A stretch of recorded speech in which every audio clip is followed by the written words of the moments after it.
বেশি কথা বললে ঘাড় ধরে ঘর থেকে বের করে দেব। কি বললি? যেটা শুনলে সেটাই, ঘর থেকে বের করে দেব। বক্তা বছর 12 পিকু, আর যাকে উদ্দেশ্য করে বলছে সে পিকুর মা নিতা। দুই চোখ বিস্ফোরিত হলো নিতার, রাগে ফুঁসছে পিকু। এত বড় কথা মুখ থেকে উচ্চারণ করলি কিভাবে? মেরে দাঁত ভেঙে দেব। আমার গায়ে আবার হাত দিয়ে দেখো, তোমার হাত ভেঙে দেব।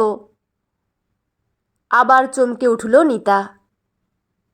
জানা প্রশ্ন ভুল লিখে এসেছে বলে ছেলের গালে একটা চড় মেরেছে, তাতেই ছেলে তেলে বেগুনে জ্বলে উঠেছে।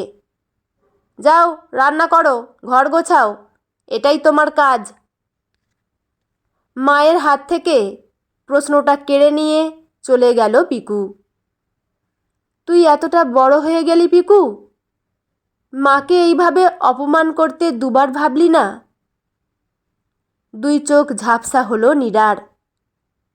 রান্নার জন্য খুন্তিটা হাতে তুলে নিল। এই 3 বেলা রান্না করা, ঘর গোছানো, এই সবই নীরার কাজ। এর বাইরে নিজের পছন্দের কোনো কাজ করার অনুমতি নেই নীরার। কড়াই নাড়তে নাড়তে 2 ফোঁটা নোনা জল রান্নায় পড়ল। আজ কি খাবার পাওয়া যাবে, না জোম্যাটো থেকে অর্ডার করতে হবে? খাবার বাড়ছি, গিলতে আসা হোক, রেগেই বলল নীরা। ডাইনিং টেবিলে ঠকাস করে খাবার থালা নামালো নীরা। অপেক্ষায় ছিল পিকু। ফোন হাতে খেতে বসলো। একবার মুখ তুলে তাকালোও না। মুখ ঘুরিয়ে সেখান থেকে চলে গেল নীরাও। মিনিট 20 পর ফিরে এসে দেখে থালা পরিষ্কার। এই রান্নার ব্যাপারে চাইলেও কেউ খুঁত ধরতে পারে না। নীরার বানানো ডাল আলু ভাজা দিয়ে 1 থালা ভাত খাওয়া যায়। নিজেও দুপুরের খাবার নিয়ে বসল। খাওয়া শেষে বাসন কোসন সিঙ্কে নামালো। জানলার বাইরে তাকালো নীরা। দেখল কালো দামাল মেঘেরা একে একে জড়ো হচ্ছে। মুহূর্তের মধ্যে বৃষ্টি নামলো। সে ভয়ঙ্কর বৃষ্টি, তার সাথে ঝড়, বাজ পড়া। না চাইলেও মায়ের সাথে এক ঘরে ঢুকলো বছর 12 পিকু। মুচকি হাসল নীরা। বিকেল 4টা। প্রকৃতি তার তাণ্ডব শেষ করেছে। ধীরে ধীরে পরিষ্কার হলো আকাশ। সেই সময় দরজায় টোকা পড়ল। এত তাড়াতাড়ি পিকুর বাবা ফিরে আসে না। তবে কে এসেছে? নীরার ভাবনার মধ্যে দরজা খুলল পিকু। দেখে দরজার ওপারে পাশের বাড়ির পরিচালিকা মায়া দাঁড়িয়ে। ও বৌদি, বাঁচাও। কি হয়েছে? আমার ভাসুরের মেয়ের আজ বিয়ে। সাজানোর লোক ঠিক হয়ে গিয়েছিল। বড় রাস্তায় গাছ পড়েছে, আসতে পারছে না। এখন এই বিয়ের লগ্নে কোথায় সাজানোর লোক পাবো? তুমি চলো, সাজিয়ে দেবে, না হলে ওর বিশেষ দিনটা নষ্ট হয়ে যাবে। আমি? হ্যাঁ তুমি। আমি জানি তুমি ভালো করে সাজাতে পারো। ওই বৌমনিও তোমার নাম করলো। তুমি চলো। নীরার হাত দুটো ধরল মায়া। আচ্ছা ফ্যাসাদে ফেললে তো। না বৌদি, চলো, আমি বড় মুখ করে বলে এসেছি। তোমার দাদা পছন্দ করে না গো। আমি দাদাকে বলে দেব। এখন তুমি চলো, 7:30টায় লগ্ন, একটু সাজিয়ে দেবে। শুনল না নীরার আপত্তি।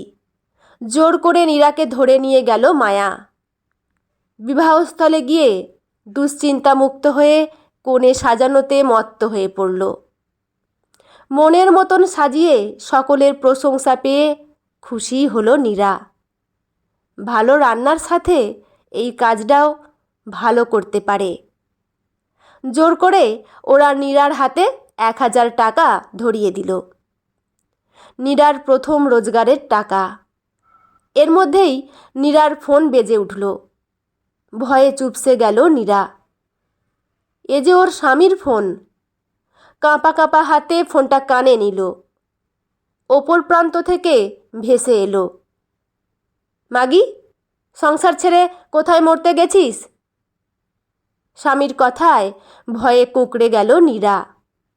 কয়েক জোড়া চোখ ওর অভিমুখে তাকিয়ে আছে, তার মধ্যে মায়া অন্যতম। হ্যাঁ, যাচ্ছি। স্বামীকে আর কিছু বলার সুযোগ না দিয়ে ফোন কেটে দিল নীরা। বৌদি, দাদা কি বকাবকি করছে? জোর করে মুখে হাসি টানল নীরা। না না, জিজ্ঞাসা করছিল কখন আসব। আমি এবার যাই, বুঝলে। এই, বৌদিকে দুটো মিষ্টি দে। কিছু লাগবে না, এখন যাই। রাস্তায় নামল নীরা। এখান থেকে ওর বাড়ি হাঁটা পথে 15 মিনিট। আসার সময় হেঁটেই এসেছে নীরা। এখন যত তাড়াতাড়ি সম্ভব বাড়ি ফিরতে হবে। টোটো করে যাবে মনস্থির করল। বরের একটা ফোনে নিজের রোজগারের আনন্দ ফিকে হয়ে গেল। টোটোর জন্য অপেক্ষা করতে করতে 5 মিনিট অতিবাহিত হলো।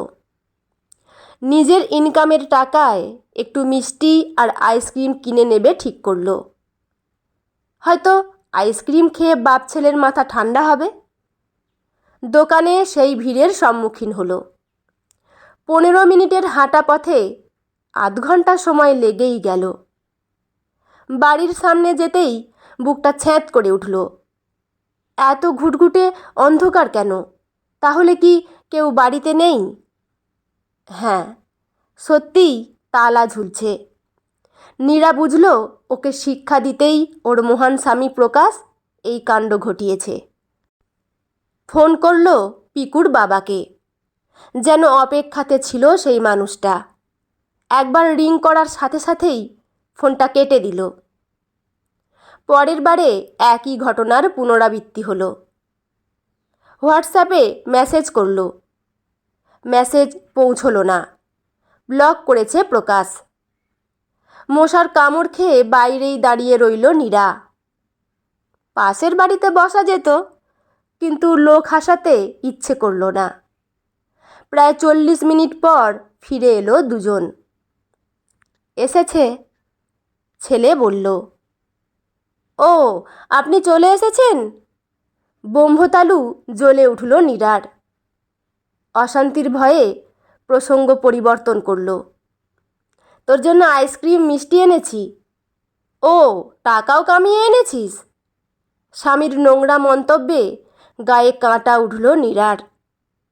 প্রকাশের হাত থেকে চাবি ছিনিয়ে ঘরে ঢুকল। যেখানে ছিলিস ওখানেই রাতটা কাটাতে পারতিস। আসার কি দরকার ছিল? কতক্ষণ আর ধৈর্য ধরে রাখবে নীরা? চিৎকার করল। আমি সাজাতে গিয়েছিলাম, কোনো ফুর্তি করতে যাইনি। নীরার উচ্চস্বরে আরও তেজ দেখালো নীরার স্বামী। নীরার গলা চেপে ধরে বলল, বেশি গলাবাজি করবি না, গলা টিপে মেরে ফেলবো। আমি বারণ করেছিলাম না? নাপিতগিরি করা আমার পছন্দ নয়। কথা কানে যায়নি? এবার গেলে ঠ্যাং খোঁড়া করে দেব। মাগি, তুই শুধু ঘরের কাজ করবি। ছাড়ো, লাগছে। লাগুক। 2 হাত দিয়ে প্রকাশের হাত ছাড়ানোর চেষ্টা করল নীরা। বাবা, দেখবে এসো আমি কি পেয়েছি। কি? এসো এসো। নীরার গলা ছেড়ে ভিতরে গেল প্রকাশ। গলা ধরে চেয়ারে বসল নীরা। এটা কি? কবে করেছে এটা? বাপ ছেলের কৌতূহলী কথাবার্তায় সেই ঘরে পৌঁছালো নীরা। ছেলের হাতে শোভা পাচ্ছে ওর বিউটিশিয়ানের কোর্সের সার্টিফিকেট, যেটা নিজের টাকা জমিয়ে ওদের অনুপস্থিতিতে ক্লাসে গিয়ে শিখেছিল। 2 মাস আগের ছিঁড়ে দেব? অত জিজ্ঞাসা করছিস কেন? কুচি কুচি করে ফেল।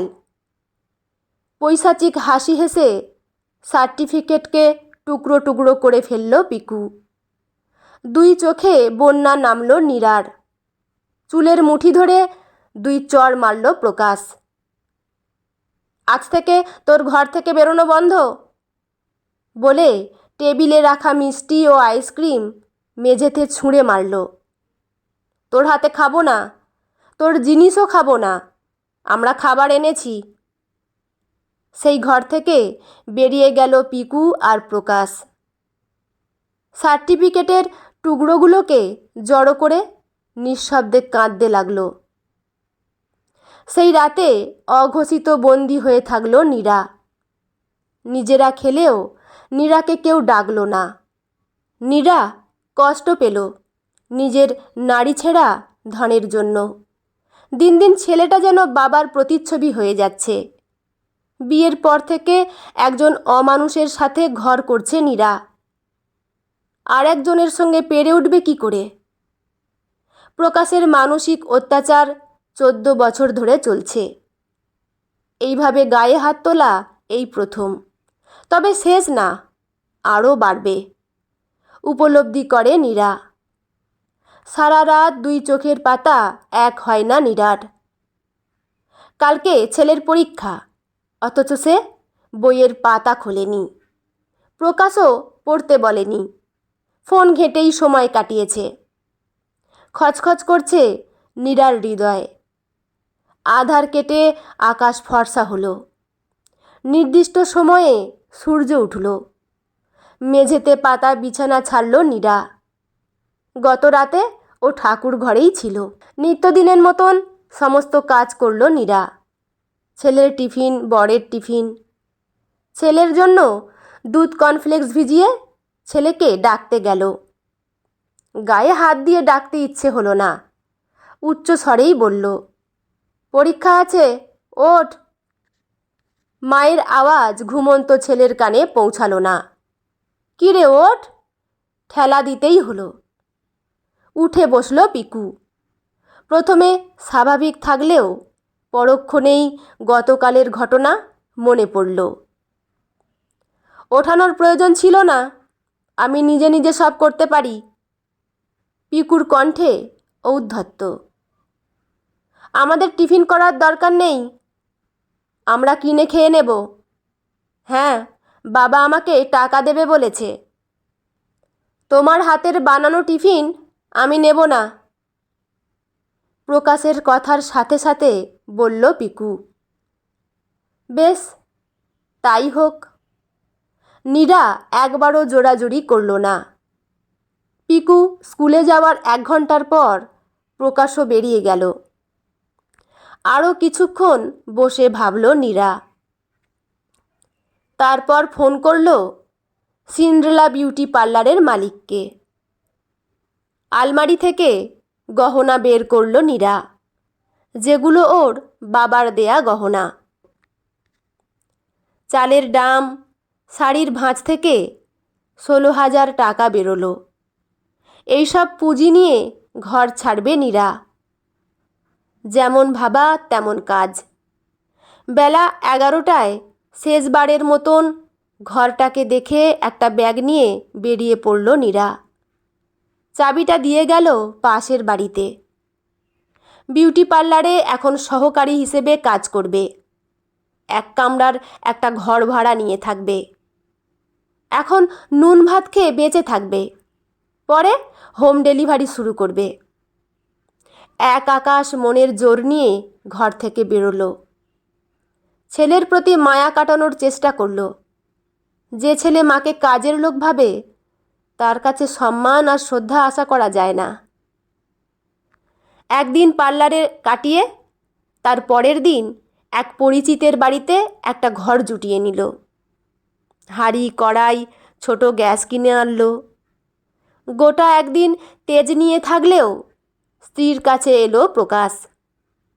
অনেক নাটক করেছ, এবার ঘরে ফিরে চলো। 14 বছরে ওটা আমার ঘর হয়নি, একদিনে আমার ঘর হলো। তোমার সাথে মনের বিচ্ছেদ অনেক আগেই হয়েছে, শুধু আইনি বিচ্ছেদ বাকি আছে। যেখানে আমার কোনো স্বাধীনতা নেই সেখানে যাব না। তাহলে তুমি সত্যিই যাবে না? না, 1 মাস তো নয়ই। তোমার ছেলের কি হবে? ও তো তোমার ছেলে, আমি খালি পেটে ধরেছিলাম। ছেলের কথায় স্বামীর সামনে চোখে জলের ধারা নামল। চলে যাও, আমি যাব না। তোমরা তোমাদের মতন ভালো থেকো। স্বামীর প্রস্থানের পর সশব্দে কাঁদতে শুরু করল নীরা। একজন গৃহকর্ত্রীর কাছে সংসার ছেড়ে আসা মানে নিজের হৃৎপিণ্ড নিজ হাতে উপড়ে নেয়া। স্বামী, সন্তান, সংসার ছেড়ে আসার কষ্ট শুধু একজন গৃহিণী উপলব্ধি করতে পারবে। চোখের জল মুছে সোজা হয়ে বসল নীরা। তবে তোমাদের মানসিকতা যদি সারা জীবনে পরিবর্তন না হয়, তাহলে সারা জীবন আমি আলাদা থাকব, আর আত্মসম্মান খুইয়ে ওই বাড়িতে পা রাখব না। বন্ধুরা, গল্পটি এখানেই সমাপ্ত। আপনাদের কেমন লাগলো অবশ্যই কিন্তু কমেন্ট করে জানাবেন। আর চ্যানেলে নতুন বন্ধু হয়ে থাকলে চ্যানেলটি সাবস্ক্রাইব করে পাশে থাকবেন। এতে করে আরও নতুন নতুন গল্প পাঠ করার জন্য আমরা উৎসাহিত পাই। লেখা সঞ্চারী চ্যাটার্জি, পাঠে আমি রিমি। দেখা হচ্ছে পরের কোনো গল্প নিয়ে। ভালো থাকবেন সবাই। ধন্যবাদ।